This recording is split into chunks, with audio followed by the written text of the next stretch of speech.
রাহমাতুল্লিল আলামিন এতিমখানা ও মাদ্রাসা কমপ্লেক্স প্রতিষ্ঠানটির বিরুদ্ধে নানা সময়ে নানান অভিযোগ উঠে আসলেও এবার অভিযোগ উঠেছে মাদ্রাসার একটি ছাত্রের উপর নির্মম মারধরের অভিযোগ। গতকাল শনিবার ছেলেটির উপর মাদ্রাসার শিক্ষক এলোপাতাড়ি পিটানোর অভিযোগ উঠেছে। তারপর আজ রবিবার ছেলেটির অভিভাবক সহ এলাকার স্থানীয় লোকজন মাদ্রাসায় যায়। তারপর মাদ্রাসার শিক্ষক বলেন, ছেলেটিকে বেশি মারেনি, ছেলেটি সুন্দর হওয়াতে তার গায়ে দাগ বসে গেছে বলে জানিয়েছে। মাদ্রাসাটি অবস্থিত রামধুনীমুড়া 11 নং ওয়ার্ড, আল আকবর একাডেমি সংলগ্ন।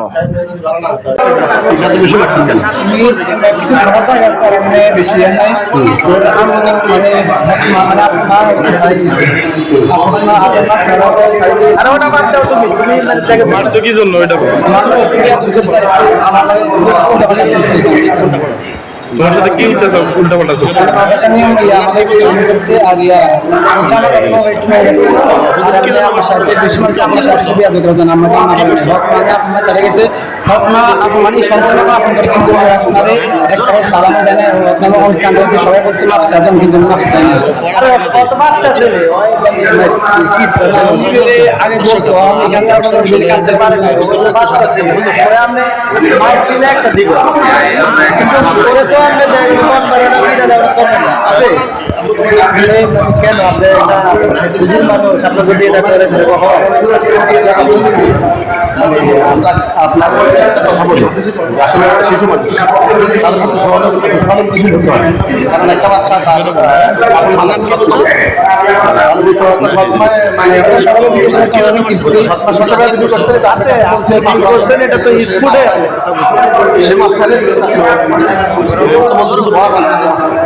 আমি সবাইকে জিজ্ঞেস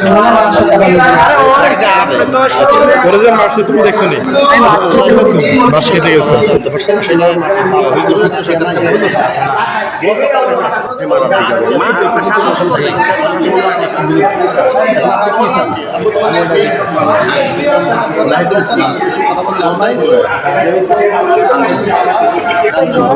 যদি একটা অতিরিক্ত শাসন হবে ওটা তো আমি সীমার বাইরে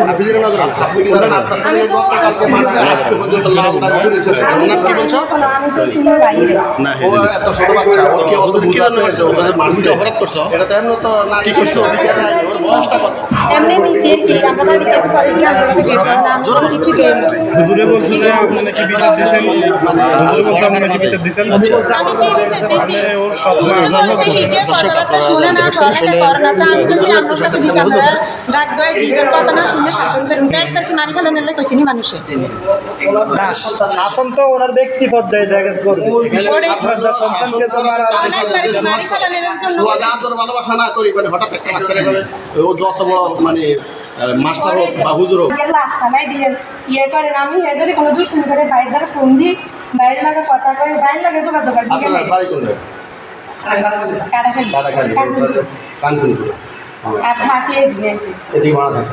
যাই হোক আপনি একটা অনুরোধ রইল আপনার বাচ্চার দিন দেখেন আমি যদি না ভাই শুনি না আমি যদি ইগের খেয়াল করি তাহলে ইগের আব্বুরে জিগের আজকে 6 বছর ইগের আমি লালন পালন করতে আছি এখন কিন্তু আমরা এগুলো মিডিয়া দিচ্ছি আপনার ছেলের দেখেন কারণ এগুলো যেন না হয় যেন না হয় সেই জন্য আমরা ছেলের বয়স কত 6 থেকে 7 8 বছর শেষে মনে হয় যাই হোক 8 বছর না বছর এখন বাচ্চা ছেলে কম টাকার মধ্যে আমি ভর্তি করাই দিচ্ছি বাইরে ঠিক আছে দায়িত্ব হিসাবে করা হয় না ছাত্র না শিক্ষক। এখন আপনি এই ব্যাপারে কি আপনার তো একজন প্রধান হিসাবে আপনার প্রধান হিসাবে করণীয় কি সেটা বলেন। করণীয় এখন তো আমি এখন তাকে বললাম যে চিকিৎসার ব্যবস্থা যা আছে এটা আমরা করবো না। এছাড়া আরেক আছে কথা মানে চিকিৎসা করবেন ঠিক আছে, আগামী দিনে মনে করেন এরকম যদি আপনার কোনো শিক্ষক আপনারও বদনাম হবে কারণ দেখা যায় আপনি জানেন না, কিন্তু আপনি নির্দোষ। এখন দেখা যায় মিডিয়াতে আপনার ঘরে যাবে, আপনি সেই জন্য আপনি উপযুক্ত কথা বলেন। সামনে কেমন হবে কি না, কারণ হচ্ছে কি আমাদের সন্তান না, অন্যের সন্তান না। ঘটনা কালকের হলে তো আরো বেশি দেখা যেত। একদিন পরের ঘটনা, মানে এখনো লাল হয়ে গেছে বাচ্চার শরীর পুরো নষ্ট হয়ে গেছে। আচ্ছা, আমাদের সাবেক কাউন্সিলর অনেকটা আগ্রহ শুনতে বলেন। আমি মনে করি নিজেও বাচ্চাদেরকে এইভাবে টর্চারিং করা ঠিক না, কারণ অবশ্যই তাদেরকে ভালোবাসা দিয়ে আপনার কোরআন শেখাতে হবে। যদি লাঠিজাতি দিয়ে একবার আহত করে এটা করা ঠিক না, এটা একেবারে অনেক কাজ করছে হুজুরে। ভবিষ্যতে যেন এই ধরনের ঘটনা না ঘটে, তাহলে কিন্তু আমরা আইনের আশ্রয় নিতে পারবো। ছেলে মা আছে, ছেলে মারা দিলেন কোনো সিস্টেম নাই, এরকম করে মারে কোনো চেষ্টা হলো।